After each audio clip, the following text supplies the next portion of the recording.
Mula sa pagiging reality TV hopeful hanggang sa pagiging isa sa mga kapuso gem, tala ni Zonya Mejia ang isang espesyal na putaheng ipinamana ng kanyang ina. Tikman natin ang kwento sa likod ng recipe na puno ng alaala, pagmamahal at lasa ng tahanan. Okay, so ngayon nilutuin natin ang pamana ng mama ko na vegetable pasta. This is my favorite. Kasi si mama, mahilig talaga siya magluto. Before, may bakery kami, so mahilig din kami mag-bake. So I think yun yung una kong natutunan sa kanya, yung pagbe-bake ng mga cookies, crinkles, ganyan, pandesal. Okay, painit ko muna yung pan. Ayan. And then let's add some oil. So we can start by seasoning our breast chicken with salt and pepper. Pwede na natin siyang i-fry. Mas maganda if i-grill natin yung chicken natin. Alam niyo guys, sobrang excited akong lutuin to kasi usually niluluto namin to sa house kapag Pasko, ganyan. And favorite talaga siya ng family namin kasi it's very healthy, it's very easy to cook, and konti lang yung ingredients niya kaya sobrang dali lang gawin sa house. Parang anyone can do this talaga. Let's wait for that na maluto ng mga 5 to 7 minutes in medium heat lang. So yung vegetable pasta kasi, nagawa to ng mama ko kasi nagkasakit yung papa ko, so we had to be healthy and eat healthy. Yung papa ko po may Parkinson's disease, so lifestyle talaga yung kailangang i-maintain. Kailangan siyang healthy kumain, magkaroon ng healthy lifestyle, mag-therapy. So kami, as a family, nagtulungan din kami na okay, mag-start na rin kami maging healthy. Mas naging united or nagtulungan talaga kami as a family. Okay, baliktarin na natin yung chicken. Ayan. Na-notice nyo, hindi natin siya nilagyan ng breadcrumbs kasi mas gusto ko yung healthy talaga. Ayan, I think okay na yung chicken natin, so set aside muna natin siya. Okay, and then while we're doing that, we can prepare our asparagus. So, konting oil lang, and then lagyan natin yung asparagus natin.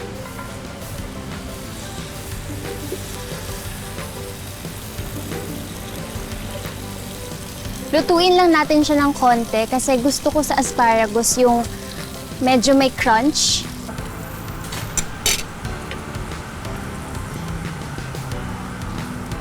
So, we want yung chicken na bite-size lang para mas madali siyang kainin.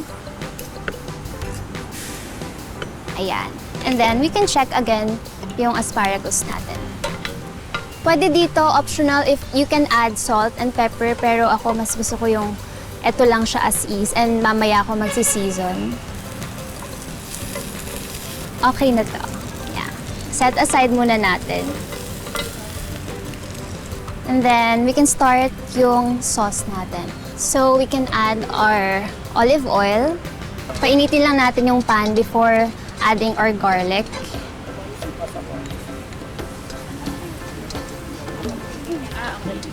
Cherry tomatoes.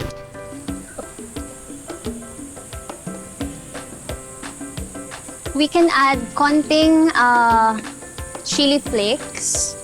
Usually, nilalagay ito sa dulo, pero ako kasi gusto ko na may seasoning or may spice na agad yung sauces ko. And yung cherry tomatoes, ayaw ko siya ng sobrang lutong-luto. Gusto ko yung fresh pa rin siya. Dadagdag na lang natin yung pasta natin. Kahit anong pasta, pwede naman. Gusto ko lang yung penny pasta. We can add lemon.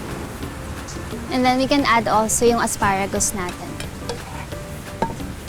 Pwede natin siyang lagyan ng cheese. Mahilig ako sa cheese, so madami ako usually maglagay ng cheese. Hala lang. Salt. And pepper. And more chili flakes. Diba? It's very fresh, very healthy, and easy to cook. We can add pasta water, kahit konti lang, okay lang. And then, mix pa ulit. Yung chicken natin, lagay natin. We can add more cheese. And parsley.